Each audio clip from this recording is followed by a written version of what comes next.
Three things you need to know about Facebook ad policy bans. Hi, I'm Trevor W. Goodchild, and I'm a Facebook ad policy specialist and Facebook alum. I've worked at Meta and Facebook for years, and I'm here today to cut through the bullshit so that you don't have to worry about guessing about Facebook ad policy bans. So, let's get started. The first thing you need to know about Facebook ad policy bans and how to avoid them is the fact that right now, Meta is relying on automations more than ever. And this is a big deal because used to, there was kind of a hybrid of you have on one hand the human reviews, and then on the other hand, the automation reviews, and then the kind of combination of those two together. But now, unfortunately, due to the massive big tech layoffs in Spotify, Google, even eBay recently, including Meta, who's probably laid off around 35,000 people in the past year and a half. As a result, they have less employees, more bandwidth, and a higher backlog. As a result, while you probably knew there was automations involved in some of the flagging and banning, right now, that's pumped up on steroids. And that's hard because machines don't really read the human context of ad copy, ad creative, landing pages. What they have is a series of pre-programmed word banks for banned words as well as specific phrases on how the bots flag your funnel. You have to have that balance between killer ad copy on one hand and then compliance so that you're not running afoul of Facebook's ad policies, because you have to also remember Facebook is a private website and you're operating within their ecosystem.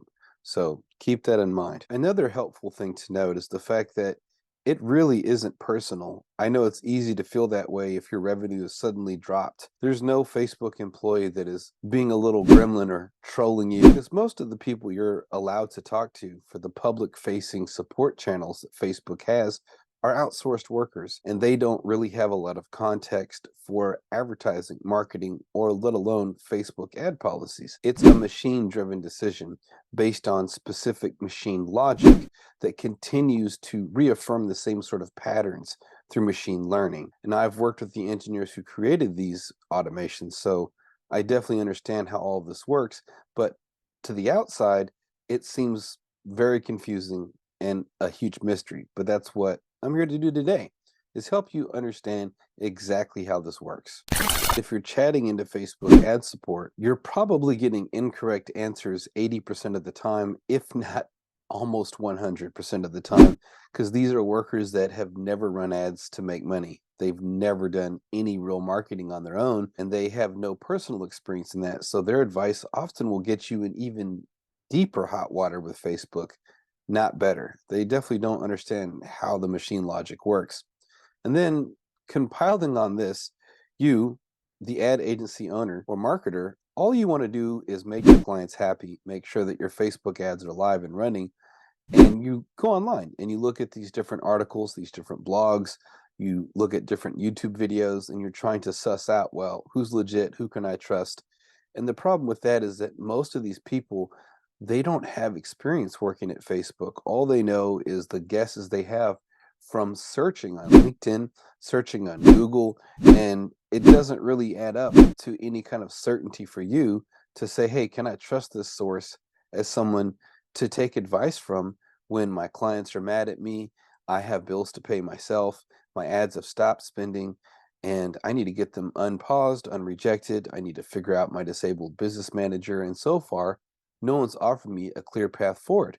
So I like to call out a lot of bullshit that I see online because I used to run an ad agency as well when I worked at Facebook in the advertising department. That allowed me to see the perspective of ad agencies while working at Facebook. And whoa, that was like a huge mind blown moment for me because I got to see what you guys experience. And I was really dismayed at the fact that Facebook doesn't offer clarity or really any guidance on specifically why you got flagged and what you need to do to get your ads compliant again and live and running so that you can make money again and make your clients happy and make sure your funnel is up and running. So I like to call out the bullshit, and I'll be doing some of that today as well. So going further and talking about these ad policy bans and what to do to make sure that you're not caught inside of Facebook jail again is to understand the bullshit that you see online. Check out this website. and how incorrect they are when they're stating that you should request review. And that's really, really bad advice if you've been banned. It's one of the worst things you can do when you've first been taken down. It's just a super common fallacy. Facebook ad support will tell you this. Randos online will try to hypothesize on the best technique on how to get you ads active again. But really, all they're doing, guys, they're just using a clickbait title to try to convince you to click on their articles so they can get maybe Google AdSense or more blog traffic, so their paid offers for whatever they're doing are selling. It's not because they really want to help you solve this issue.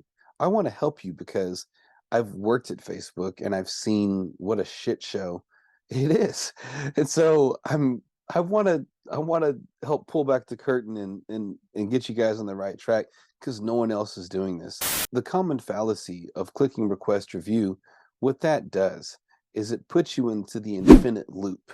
And 89% of the time when you click request review in the account quality section, what's going to happen is Facebook's going to send that appeal to another automation. So you've got one automation that is scanning for ad policy violations. Technically, there's thousands, but let's just, for brevity's sake, there's one automation that does the banning, the ad account restricting, right? So this automation does that. Okay. When you click on that button for request review, what you're doing is you're saying to a second machine, hey, machine number two, can you review machine number one's decision impartially and tell me, who do you side with? We're not going to go into Terminator, Rise of the Machine, how ChatGPT is going to destroy the cognitive development of everybody with critical thinking skills, or how in every single scenario for apocalyptic machine takeovers, whether it's Total Recall or the Terminator with Skynet, what do they say about AIs? Don't give them the ability to edit themselves and don't give them access to the internet. With ChatGPT, we've done both. Okay. So, but aside from that, aside from that, what you're doing is you're essentially encouraging bias.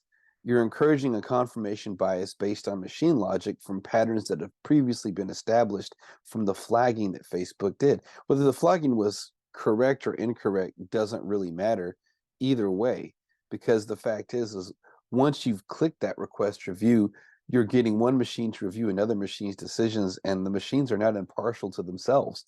They're going to prefer their own logic to human logic. So what does that equal? It means it's like that spinning wheel of death on MacBook computers.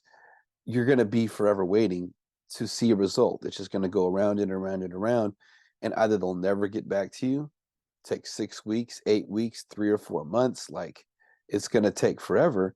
And then what happens then? You're not going to get anything from that. Or worst case scenario, what happens very often is you'll just get instantly banned, instantly rejected, because there's not a human review involved in this. So my advice to you is don't ever click on request review when you've been banned. There are other steps you need to take to do first. And I would advise you to make sure that you're in contact with Facebook ad support before you click on request review. Now, they're pretty useless and incompetent, but if you're talking to them and they've pulled up your case and then you're clicking on request review, that will improve your chances, though. But if you're working with me, I have a different and more effective strategy. The second thing you need to know about Facebook ad policy bans and ad account restrictions is Facebook's operating principle behind dropping the ban hammer. The whole reason why Facebook wants to drop the ban hammer on ads they view are suspect, or why they're very litigious on banning people, is because of the fact that, first, there are a lot of genuinely bad actors in third world countries right now that are creating a lot of imposter accounts, making it hard on the good guys, on everybody else that is legit running ads on Facebook. And so that's half of it. But the other half of it is their operating principle is mainly the same thing that YouTube has, which is keeping people on the platform, keeping people engaged. So Facebook is flagging content that they suspect may be driving Facebook users off the platform. And if they're off the platform, that means that's less money in Facebook's pocket. Yes, it just comes down to money, guys. Surprise, surprise, surprise. So if Meta, which I will always call Facebook, suspects that your ads are driving Facebook users off the platform, they're going to terminate you with extreme prejudice because they're losing a lot more money than you are when your ads aren't live. Because if your ads are driving people to a competitor platform, that's lost money for Facebook in a much higher amount. So that's one of the operating principles behind the Facebook automations, which I promised earlier that I would explain to you for how the machine logic works, that a lot of these jokers online are trying to write about don't really understand. And the fact is that it's just machine logic. If the machines who are enforcing these ad policy bans and dropping the ban hammer deem through a sequence of events and analysis of your funnel that you're creating a negative user experience for Facebook users, that's going to result in Facebook jail big time. If you're driving down engagement through a negative user experience or Facebook's perception of your ads, even if Facebook users love your ads, let's say they love your ads, right? They love your ads, but Facebook's like, we perceive these ads as not being good for our platform. Well, I say it like that with this kind of old crony voice. It really isn't a personal decision. Again, this is still the machines making this decision, but it's the programmed logic of the machines that if the machines perceive your ads to be a threat, that's when they're going to take you off the platform and then your ads are done. So that's the thing, is that the perception of how your ads are run is important. And that's what I can help with, because that's the problem where a lot of the disconnect comes involved, because advertisers don't understand how Facebook perceives what they're doing. It's very similar to how YouTube switched up their algorithm back in 2012, when previously you could game the algorithm and get massive reach through views because they would basically rank you based on view count, which was amazing. And damn, I wish I had a YouTube channel back in 2012 because I would have blown the fuck up back then.